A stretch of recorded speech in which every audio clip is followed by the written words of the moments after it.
And for the other half, I would certainly urge you to use your own judgment. Go to your computer. Thank you.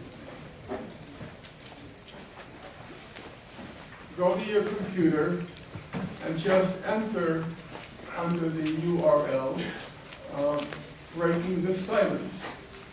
And if you enter breaking the silence, what will come up on your screen is one of the several collections of Israeli soldier testimonies. And then go to your search function, your find, and enter the word insane. And if you enter the word insane, it comes up once, insane twice, insane 3 times, insane 4 times. The soldiers are being interviewed separately. They're not cueing each other.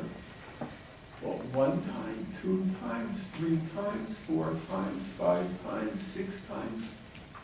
Soldier after soldier is saying, Israel used insane amounts of firepower in Gaza.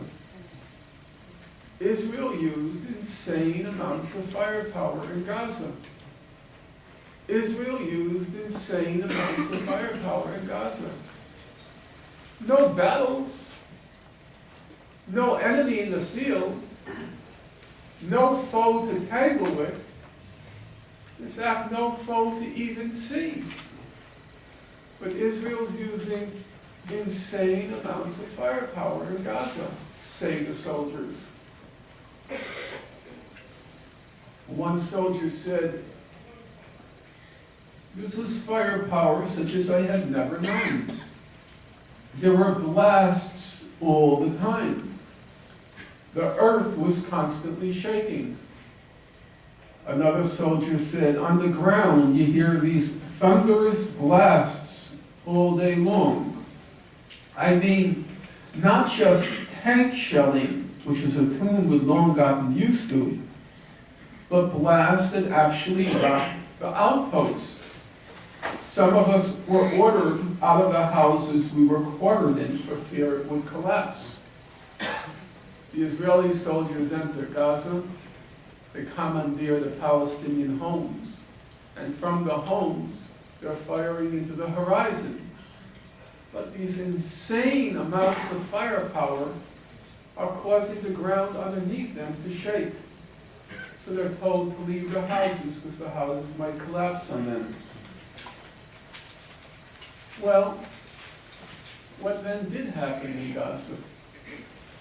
Actually, the Israeli soldiers came up with the most insightful analogies. One soldier said, "It felt like hunting season had begun. Sometimes it reminded me of a PlayStation computer game." Another soldier said, "You felt like a child playing around with a magnifying glass, burning up ants." You felt like a child with a magnifying glass, burning up ants. Actually, the soldier was not exercising poetic license or hyperbole. That was literally what was happening in Gaza. As some of you know, Israel made promiscuous use of the white phosphorus in Gaza. It always uses the white phosphorus in its encounters with its neighbors. I first got involved in the Israel-Palestine conflict in June 1982 when Israel invaded Lebanon.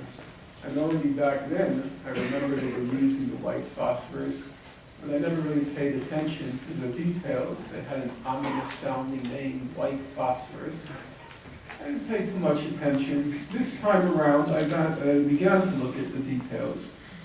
White phosphorus, it reaches a temperature of 1,500 degrees Fahrenheit, 816 degrees Celsius.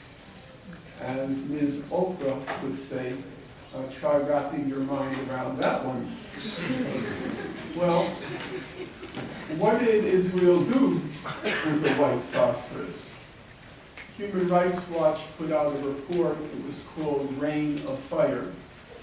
And here's what Human Rights Watch had to say. Israel repeatedly exploded white phosphorus munitions in the air over populated areas, killing and injuring civilians and damaging civilian structures. They dropped the white phosphorus on a school. They dropped the white phosphorus on a marketplace. They dropped the white phosphorus on a humanitarian aid warehouse. They dropped the white phosphorus on 2 hospitals, on Al-Quds Hospital and an Al-Wafa hospital. Nowadays, we're telling, President Obama, he said a couple of days ago, well, we always knew Israel didn't commit any war crimes in Gaza. Any war crimes in Gaza, Dropping white phosphorus in a hospital, dropping white phosphorus on 2 hospitals, it's not a war crime. Of course, Israel said, now with Goldstone's recantation, it shows we didn't do anything wrong in Gaza. Nothing. By the end of the 22 days, about 1,400 Palestinians were killed. Up to 4/5 of them were civilians. About 300, 350 of them were children. On the Israeli side, there were 13 deaths.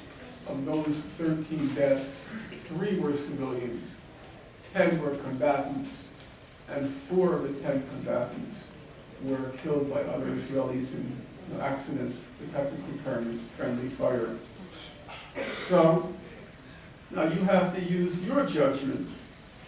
You have to use your capacity for independent thought. 100 to 1. For every 100 Palestinians killed, 1 Israeli was killed. 400 to 1. For every 400 Israeli Palestinian civilians killed, 1 Israeli civilian was killed. 100 to 1, 400 to 1. Is that a war, or is that a massacre? Every time you hear the media, or even people who think they're informed, or even mainstream human rights organizations, every time you hear them refer to the Gaza war, they have become, wittingly or not, intentionally or not, they have become instruments of Israeli propaganda. There was no war in Gaza. There was a massacre in Gaza. The Israelis are very reasonable. They always explain their actions, never suffer from a lack of words or printed pages.